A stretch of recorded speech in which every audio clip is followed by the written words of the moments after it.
Illustrator ships with a variety of what we call new document profiles. You can actually see these profiles by looking at the welcome screen on the right side where it says Create New, and you'll see listed here things like Print Document, Flash Catalyst Document, Web Document, so on and so forth.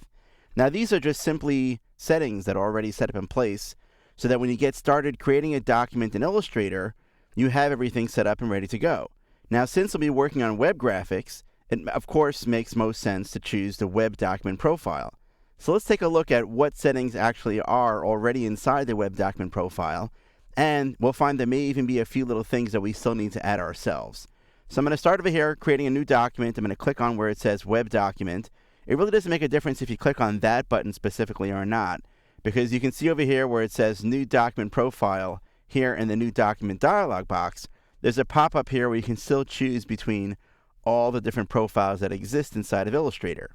So we'll choose web over here, and we'll see that the default size is set up to 800 by 600, and we could choose from 640 by 480 or 1024 by 768. But really, just imagine right now, this is just one artboard. So unless we're designing a website with only one page, this one size really doesn't mean much to us. We could change this, of course, later on once we get in our document.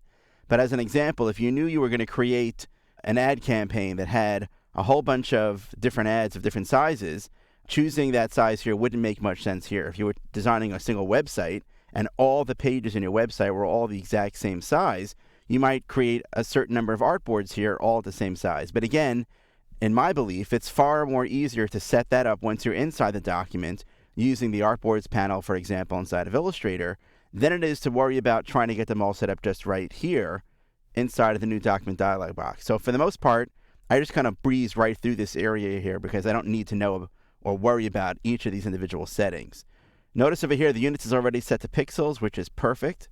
We don't worry about bleed when we talk about web design, so we could just leave those settings alone. But I'm going to click on the Advanced button here because I want to go over some of these settings. First of all, you'll notice that the color mode is already set to RGB, perfect. The raster effect settings, this is specifically for effects like Gaussian blur, for example, soft drop shadows, glows. These things are used a lot in web design, and those are set by default to 72 pixels per inch. This is actually not a bad default setting to work with, especially for general web design. However, if you know that you're targeting a specific device that has a much higher resolution, you might consider changing the raster effect setting, and you can do that later on. You don't need to do that right now inside of this dialog box. Again, this is just a way for you to get the settings right when you get started, but we can always change any of these settings later on inside of our document. You'll notice over here that the preview mode is set right now to default. However, when we're working inside of web design, we may often want to use the pixel preview mode. To be honest, sometimes when I'm working with web graphics, I want to make sure that I'm getting my anti-aliasing perfect. I sometimes forget to turn on the pixel preview mode. So by turning the pixel preview mode on right now, I know that I'm using that preview mode right from the start.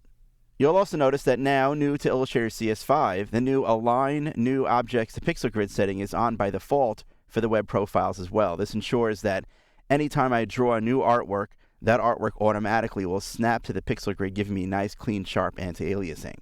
Now that I have all these settings in place, I can click OK. Illustrator creates the new document for me, and I'm ready to go.